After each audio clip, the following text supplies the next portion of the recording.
Hello, everyone, and welcome to the AMR Action Podcast. I'm Dani Peters, Senior Advisor to the Canadian Antimicrobial Innovation Coalition. On today's podcast, we want to shed light on the common infections that we commonly see in communities across Canada and around the world, and how AMR is making these infections more difficult to treat. And to that end, I am very pleased to have our guest here today, Dr. Curtis Nicol, Professor Emeritus, Department of Urology from Queen's University and Kingston Health Sciences Centre. Dr. Nicol's clinical expertise and research covers inflammatory, infectious, pain, and other benign diseases of the urinary tract. And so for today's discussion, we are going to focus on urinary tract infections. So Dr. Nicol, thank you very much for being here today. It's great to be here. Thank you, Dani. So Dr. Nicol, can you tell us about your background and your area of research? Yes, my background really is in microbiology and urologic surgery. And I was able to mesh the two into my basic and clinical research career, which is really focused on the interaction of bacteria, inflammation, and urologic disease. And on the issue of public health and UTIs, why do recurring UTIs present a public health issue, especially as we're talking about here about the rising rates of AMR? How did we get to this point where it's such a significant public health issue? Well, recurrent urinary tract infections have become a real public health issue because of the frequency that they occur and the primary recommended treatment. So about 11% of women every year have a urinary tract infection. 3% of women, or about a quarter of those, have recurrent infections, which is at least 3 per year, but typically is 4, 5, or 6 per year.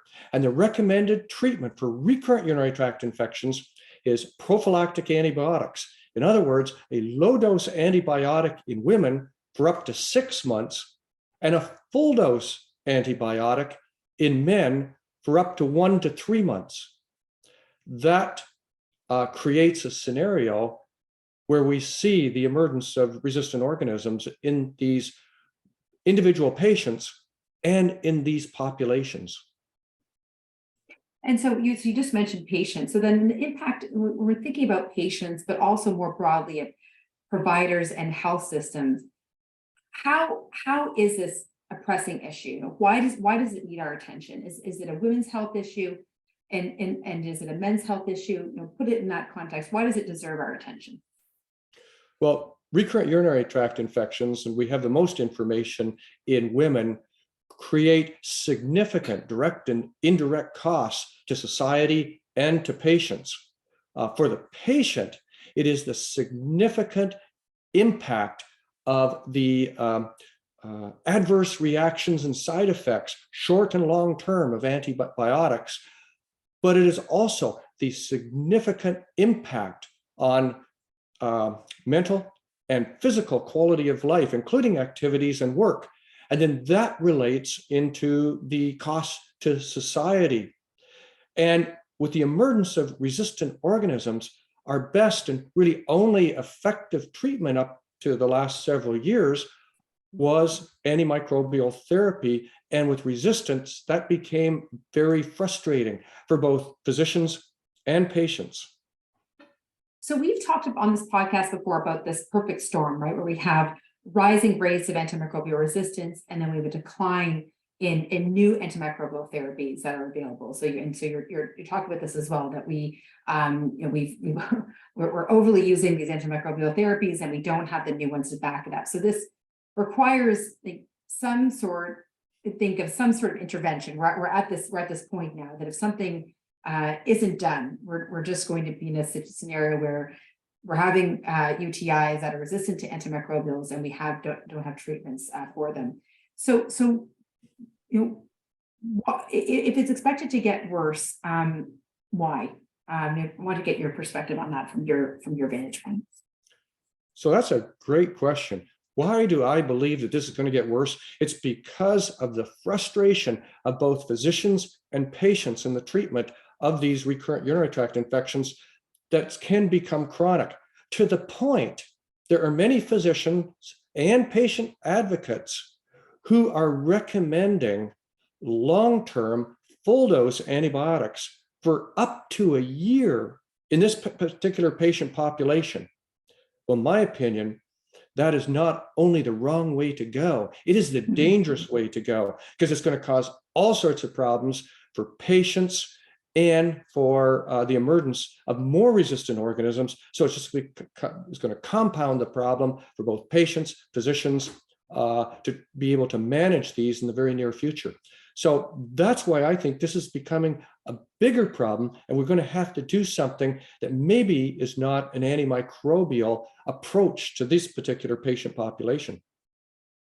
And that's a great segue and then to my next question then. So what other approaches would you think are worthy of consideration?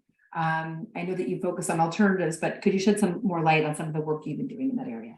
Right. So for the last decade, we have probably one of the largest recurrent urinary tract infection clinic in Canada. See, hundreds of just locally referred women. So the problem is very large. In our UTI clinic, we have focused on prevention of recurrent urinary tract infections and management of urinary tract infections without antimicrobials, because many of these type of infections, the recurrent infections, are self-limited. And in fact, they used to be treated conservatively before we had antibiotics, available. So the way we try and prevent it is a multi-tiered, and we use many approaches, but it's the use of increased water intake, an evidence-based approach to reduce urinary tract infection. We use cranberry extract, making sure that we have ones that are going to work. We use D-mannose and probiotics. And for women who are in the postmenopausal period of their life, intravaginal estrogens have been proven to be very effective. So that's been the approach we've used. Now, over the last 2.5 years, we've had the opportunity in Kingston to use a novel sublingual vaccine to prevent urinary tract infections. And that has really been a game changer for patients in the Kingston area, at least at this time. It's very important to note that these different tools of preventions breathe life also to the existing antibiotics that we use, right? We need to focus on different kinds of prevention strategies and alternatives, so that we have a variety of different solutions and give that longevity to the antibiotics, that when we do need them, we have them. So it's very important, and just applaud the work that you're doing in Kingston. So when we talk about the silos, and on this podcast, we talk about the silos that exist in AMR that really prevent us from moving forward towards change.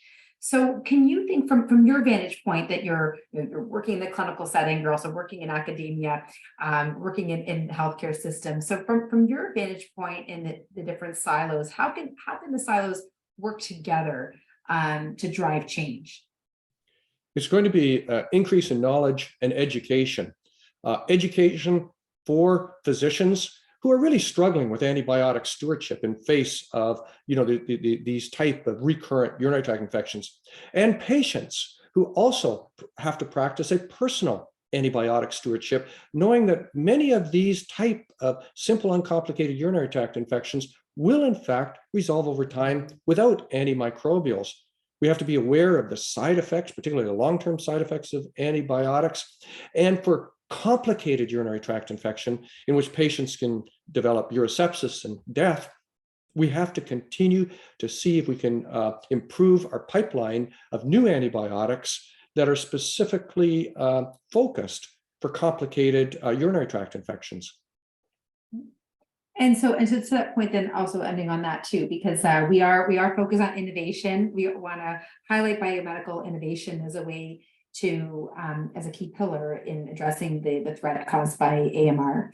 And so we like to end our discussions on a word of hope. And so as from your vantage point and the work that you're doing, have you worked on a particular initiative or worked with someone in particular that demonstrates what's possible, that if we put our efforts together, that we can all collectively address the threat of AMR in Canada and also around the world? Yeah, that's a good question. And it's one that I've been focused on for over 20 years, is how are we going to prevent these infections so we don't need antibiotics to treat them? And the approach I always felt was going to be the most successful was the use of vaccines. We've had multiple vaccines over the years. Many of them ended in failure. Some of them are reasonably successful. But over the past 5 or 6 years, the one that I've been most excited about is a sublingual vaccine called MV140, taken under the tongue for 3 months. We were able to obtain Health Canada approval for an early Canadian experience study to gain some knowledge and experience of whether this would work in Canada. So I now have 57 female patients who have been treated with this vaccine, starting with a UTI rate of 6 or more per year. 50% of them have become completely UTI free, while almost all the others, 85%, have had a significant reduction in UTIs, like an 80% reduction. And when they do get a UTI, it's not as severe, and they may not even need antibiotics for it to resolve. So this is going to be a game changer, something that every clinical researcher that I know would like to have at the end of their career, something that is going to make a huge impact in the field they've been working in. For me, this particular vaccine I believe, is going to be that impact in female health. But we're already working with the same vaccine in men, in children, in patients with neurogenic bladders and complicated UTIs. And our initial studies show that the vaccine may have a huge impact in reducing UTIs and the need for antibiotics in those more complicated populations. So it's going to be an exciting time over the next several years as we take this through the regulatory process so that it will be available for our Canadian patients. That's great. We always like to showcase innovation and what's possible. So we thank you so much for your work and your dedication to this issue. We know it's an issue that doesn't get as much attention as it should, but knowing that how pervasive UTIs are and recurring UTIs are, and how currently there is a reliance on antibiotics to treat it, that we need to really think forward and how we focus on prevention and other strategies to ensure that we have better patient care. So thank you very much for your work in this area and for your time with us today. And we will include references to Dr. Nichols' publications in the show notes if you wanted more information about his work. And thank you very much for joining us today for the podcast. See you later. Well, thank you, Dani, and thank you for allowing me to present some of my story. Thank you so much. All the best. Bye now.